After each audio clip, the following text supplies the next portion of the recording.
हाय साथियों, मैं मंगल प्रसाद निषाद, आपका हमारे YouTube channel MPN online study पर स्वागत है।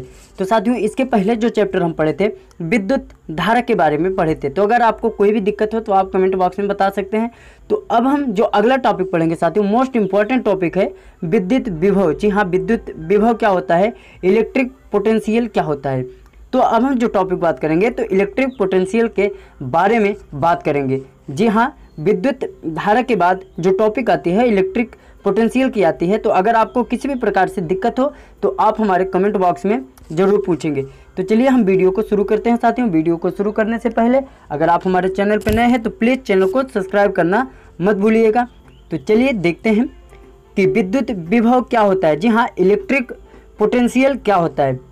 तो साथियों, इसके पहले हम पोटेंशियल स्थितिज ऊर्जा के बारे में पढ़े थे। तो यहाँ हम विद्युत विभव के बारे में पढ़ेंगे। तो विद्युत विभव क्या होता है, पोटेंशियल क्या होता है, किसी भी वस्तु में उसकी स्थिति के कारण प्राप्त की गई ऊर्जा को स्थितिज या स्थितिज ऊर्जा कहलाती है। जी हाँ, किसी भी वस्तु में उसकी स्थिति के कारण प्राप्त की गई ऊर्जा। जैसे साथियों, हम स्थितिज ऊर्जा में क्या पढ़े थे, स्थितिज ऊर्जा में पढ़े थे कि जब हम किसी वस्तु को एक स्थान से दूसरे स्थान तक लेकर जाते हैं तो उसमें हम क्या करते हैं, कुछ कार्य करते हैं। तो जब हम उस वस्तु में कुछ कार्य करते हैं तो वह कार्य जो है साथियों, उस वस्तु के अंदर क्या होता है, स्थितिज हो जाता है। जब वह कार्य उस वस्तु के अंदर स्थिर हो जाएगा तो उसमें जो ऊर्जा होगी उसे हम स्थितिज ऊर्जा के नाम से जानते हैं। तो जैसे हम बात करते हैं स्थितिज ऊर्जा में, हम बात किए थे साथियों कि जैसे जब हम किसी धनुष में कमान को चढ़ाते हैं, जब हम किसी धनुष पर क्या करते हैं, किसी तीर को खींचते हैं, तो उस समय तक जब तक हम तीर को खींच रहे हैं तो उस समय तक क्या होता है, उस वस्तु पर अर्थात हम धनुष पर क्या करते हैं, कार्य करते हैं। लेकिन जब धनुष को खींचने के बाद हम तीर को छोड़ते हैं तो क्या करता है, तीर में जो स्थितिज ऊर्जा होती है उसके कारण जो है तीर कुछ ऊंचाई प्राप्त कर लेती है।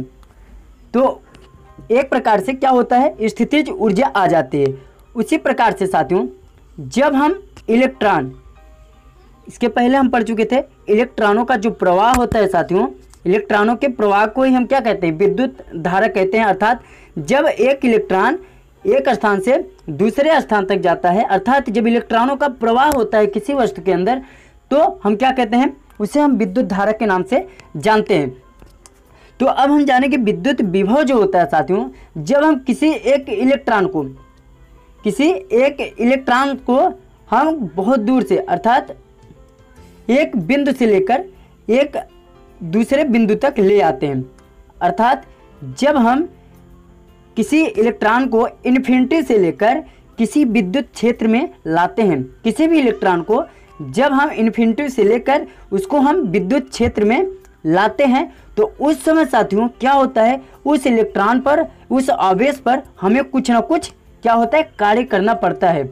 तो वह कार्य जो होता है साथियों, उस इलेक्ट्रॉन के ऊपर आवेश के रूप में क्या होता है, एकत्रित हो जाता है, जिसे हम विद्युत विभव के नाम से जानते हैं। उम्मीद है आपको समझ में आ गई होगी।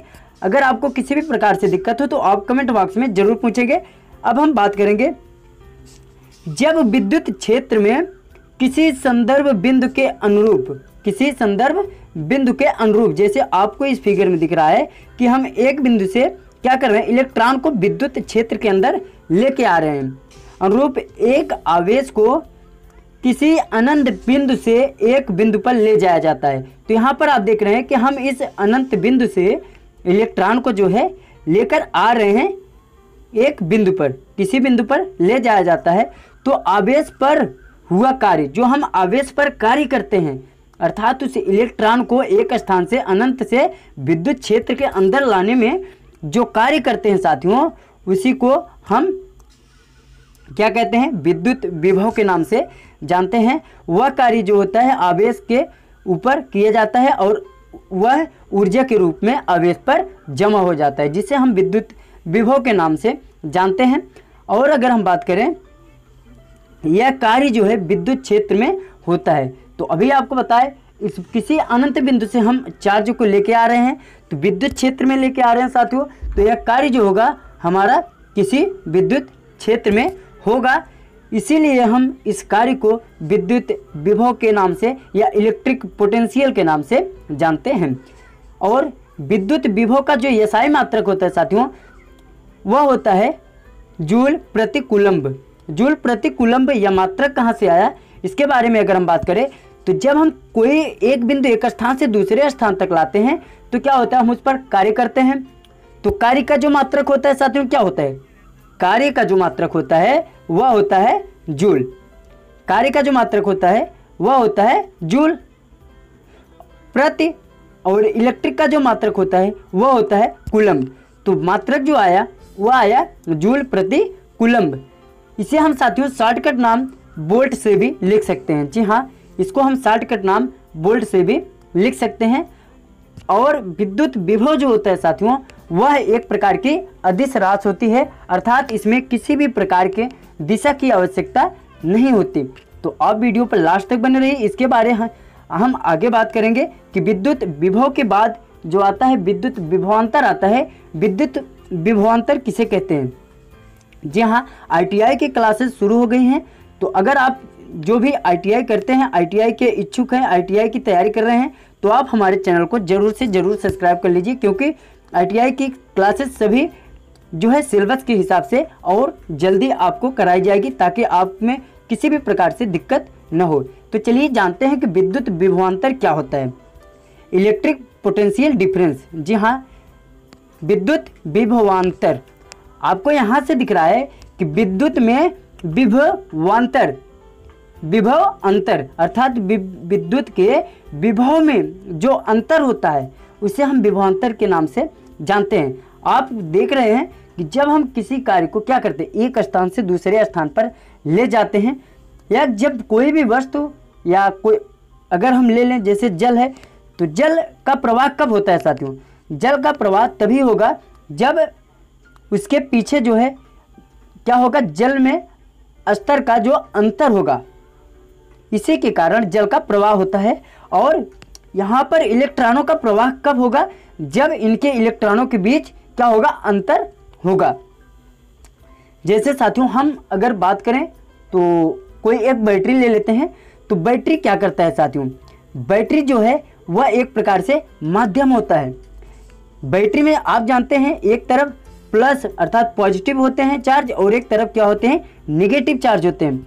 तो इलेक्ट्रॉन जो होते हैं साथियों वह क्या करते हैं, इलेक्ट्रॉन जो होता है वह नेगेटिव से पॉजिटिव की ओर जाता है, अर्थात ऋणात्मक से धनात्मक की तरफ जाता है। लेकिन करंट का जो मान होता है, जो विद्युत धारा होती है, वो आपकी क्या होती है, वह पॉजिटिव से नेगेटिव की तरफ आती है, ऐसा माना जाता है। लेकिन जो इलेक्ट्रॉन होते हैं साथियों वो हमेशा माइनस से प्लस की तरफ जाते हैं। तो चलिए देखते हैं कि विद्युत विभवांतर क्या होती है।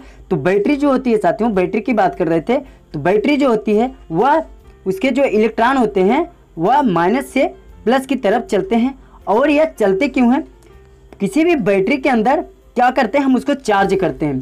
चार्ज करने का असर हुआ कि हम एनोड और कैथोड नामक जो दो धातु होते हैं, जिस पर क्या होते हैं, इलेक्ट्रॉन आकर क्या करते हैं, एकत्रित होते हैं।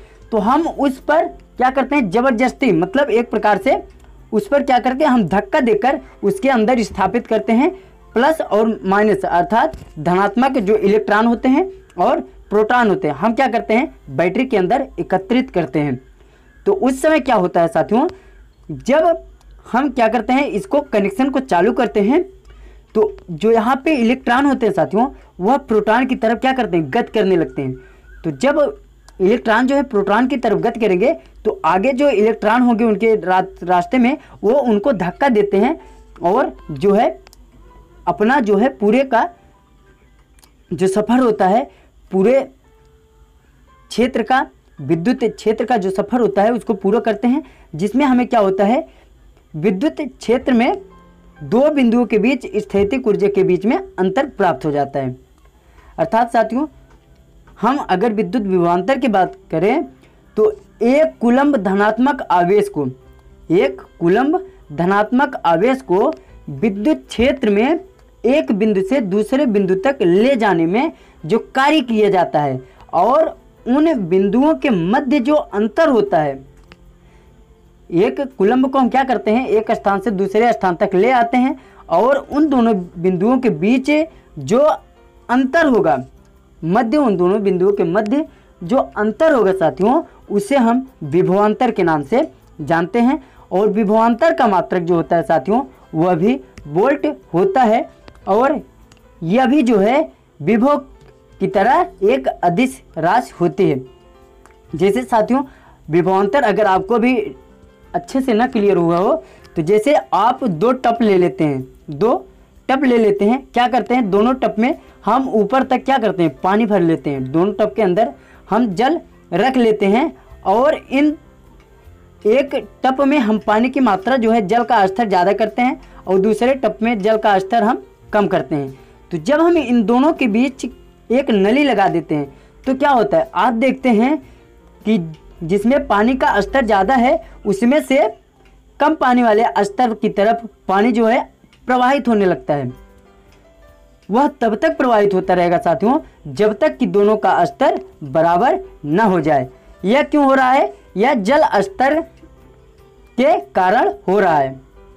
तो इसी प्रकार साथियों जो विद्युत विभवांतर होता है वह भी विद्युत के विभव के अंतर के कारण ही होता है। तो उम्मीद है आपको समझ में आ गई होगी। और आगे हम देखते हैं कि जैसे आप यहाँ बिंदु में देख लें कि किसी दो बिंदुओं के मध्य, जैसे आप यहाँ से देख रहे हैं तो विभव कब हुआ, जब हम किसी अनंत बिंदु से कोई इलेक्ट्रिक चार्ज हम ले आकर विद्युत क्षेत्र में रख दिए, ये तो हमारा विभव हो गया।